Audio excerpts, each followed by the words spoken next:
Hello বন্ধুরা, কেমন আছেন সবাই? আপনাদের জীবনের গভীরতম মনস্তাত্ত্বিক সত্যগুলোকে সামনে আনতে এবং নিজেদের দুর্বলতাকে শক্তিতে রূপান্তর করার অনুপ্রেরণা দিতে এডুভাইব স্টুডিও সবসময় আপনাদের পাশে আছে। আমরা বিশ্বাস করি আপনার ভেতরের শক্তিকে জাগিয়ে তোলাই আত্ম উন্নয়নের আসল পথ। জীবন দর্শন ও আত্মক্ষমতায়নের এই গুরুত্বপূর্ণ আলোচনা শুরু করার আগে যদি আপনি এখনও আমাদের পরিবারের অংশ না হয়ে থাকেন, তবে এখনই সময়। আত্ম উন্নয়ন, গভীর মনস্তত্ত্ব এবং জীবন দর্শনের আরও শক্তিশালী আলোচনার জন্য এখনই আমাদের এডুভাইব স্টুডিও ইউটিউব চ্যানেলে সাবস্ক্রাইব করুন। মনে রাখবেন, আপনার জীবনের নিয়ন্ত্রণ নেওয়ার চাবিকাঠি আপনারই হাতে। অবহেলা যখন আত্মসমর্পণের প্রতিচ্ছবি, দোষ তার নয়, দোষ তোমার নিজের। জীবনে অবহেলা পাওয়া এক গভীর ক্ষত তৈরি করে। আমরা স্বাভাবিকভাবেই অবহেলাকারীর দিকে অভিযোগের আঙুল তুলি, সে কেন বুঝল না, সে কেন সময় দিল না, সে কেন গুরুত্ব দিল না। কিন্তু এই দর্শনটি আমাদের শেখায় এক কঠিন এবং ক্ষমতায়নকারী সত্য: অন্যের দেওয়া অবহেলার জন্য অন্যের চেয়ে নিজের ভূমিকাটিই বেশি দায়ী। এটি কোনো আত্মতিরস্কার নয়, বরং এটি আত্মসচেতনতা এবং ভিকটিম মানসিকতা থেকে মুক্তির প্রথম ধাপ। এই গভীর সত্যকে বিস্তারিতভাবে আলোচনা করা যাক। তোমার ত্রুটি নয়, তোমার দুর্বলতাই মূল কারণ, ভেতরের শূন্যতা। যখন কেউ তোমাকে অবহেলা করে, তখন সেই অবহেলাকারীর আচরণ হয়তো তার চারিত্রিক দুর্বলতা বা আত্মকেন্দ্রিকতার ফল। কিন্তু যখন সেই অবহেলা তোমার জীবনকে নিয়ন্ত্রণ করতে শুরু করে, তখন বুঝতে হবে তোমার নিজের মধ্যেই একটি শূন্যতা আছে, যা তুমি অন্যের মনোযোগ দিয়ে পূরণ করতে চাইছ। এই শূন্যতাকেই কাজে লাগায় অবহেলা। দুর্বল সীমানা, উইক বাউন্ডারিজ এবং অতি সহজলভ্যতা। নিজের কাছে নিজের মূল্য কতটুকু তা তুমি অন্যের কাছে প্রমাণ করো তোমার কর্মের মাধ্যমে। তুমি যদি তোমার সময়, শক্তি এবং মনোযোগকে সহজলভ্য করে তোলো, তবে মানুষ তার মূল্য দেবে না। যদি তুমি নিজের প্রয়োজন উপেক্ষা করে বারবার অন্যের জন্য ছুটে যাও, তবে তারা ধরেই নেবে তোমার কোনো প্রয়োজন নেই। গুরুত্বপূর্ণ প্রশ্ন: তুমি কি কখনো দৃঢ়ভাবে না বলতে পেরেছ যখন তোমার হ্যাঁ বলার কোনো কারণ ছিল না? যখন তুমি ডাকামাত্রই হাজির হও, তখন মানুষ অভ্যাসের বশে তোমার সান্নিধ্য উপভোগ করে, কিন্তু তার মূল্য দিতে ভুলে যায়। এই ক্ষেত্রে দোষ সেই ব্যক্তির নয় যে তোমাকে সহজে পেয়ে অবহেলা করছে, দোষ তোমার যে নিজেকে এত সহজে বিলিয়ে দিচ্ছ। এই মনস্তত্ত্বের গভীরে যেতে এবং দুর্বল সীমানা কিভাবে শক্তিশালী করা যায়, সেই কৌশলগুলো জানতে এডুভাইব স্টুডিও নিয়মিতভাবে কন্টেন্ট প্রকাশ করে চলেছে। প্রত্যাশার ভুল এবং আত্মমর্যাদার অভাব, অন্যের কাঁধে সুখের বোঝা। অবহেলাজনিত কষ্টের বেশিরভাগ অংশই আসে আমাদের ভুল প্রত্যাশা থেকে।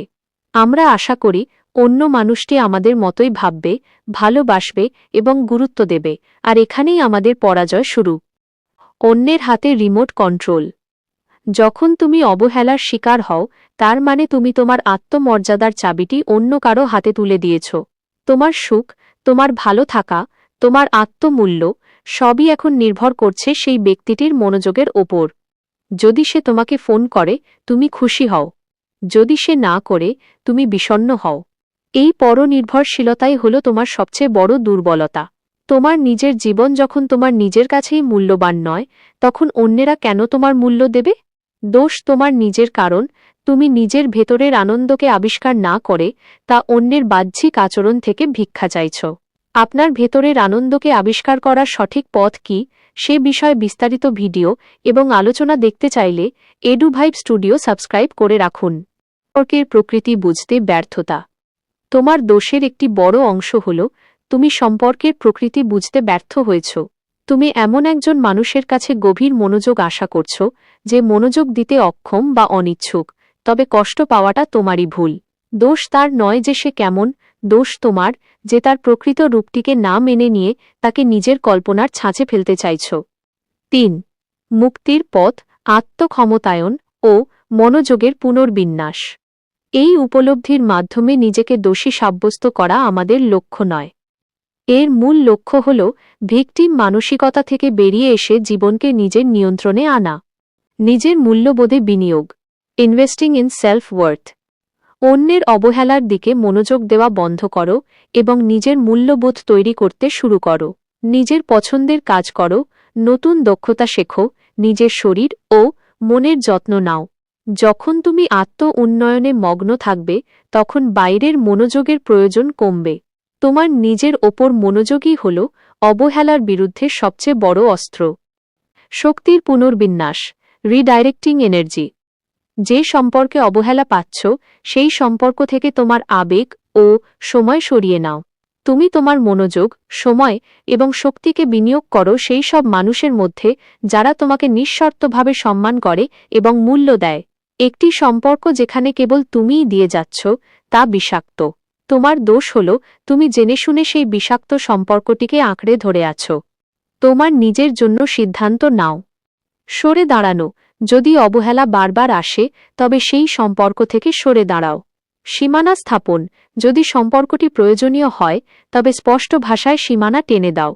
চূড়ান্ত উপলব্ধি, নিজেকে ক্ষমা করুন ও নিয়ন্ত্রণ নিন। অবহেলাকারীর দোষ ধরলে তুমি নিজেকে দুর্বল এবং অসহায় করে রাখো। আর যখন তুমি স্বীকার করো যে দোষ তার নয়, দোষ তোমার নিজের, কারণ তুমি নিজেকে অবহেলার শিকার হতে দিয়েছ, তখন তুমি নিজেকে শক্তিশালী করে তোলো। এই উপলব্ধি এক বিশাল মুক্তির বার্তা নিয়ে আসে। অন্যের আচরণের ওপর তোমার কোনো নিয়ন্ত্রণ নেই, কিন্তু তোমার নিজের প্রতিক্রিয়া, তোমার নিজের সীমানা এবং তোমার নিজের আত্মসম্মানের ওপর তোমার 100% নিয়ন্ত্রণ রয়েছে। নিজের ওপর এই নিয়ন্ত্রণ প্রতিষ্ঠা করাই হল অবহেলার জাল ছিঁড়ে বেরিয়ে আসার একমাত্র পথ। এই আলোচনা থেকে আমরা শিখলাম যে আমাদের মর্যাদা রক্ষা করার দায়িত্ব অন্য কারো নয়, কেবল আমাদের নিজের। নিজের ওপর এই নিয়ন্ত্রণ প্রতিষ্ঠা করতে, নিজেকে আরও ভালোভাবে জানতে এবং সাফল্যের পথে এগিয়ে যেতে এডুভাইব স্টুডিওর ভিডিওগুলো হতে পারে আপনার নিত্যসঙ্গী। আর দেরি নয়, আপনার জীবনের নির্মাতা হতে এবং নিজেকে ভালোবাসতে শিখতে এখনই এডুভাইব স্টুডিও সাবস্ক্রাইব করুন এবং আমাদের সঙ্গে যুক্ত থাকুন।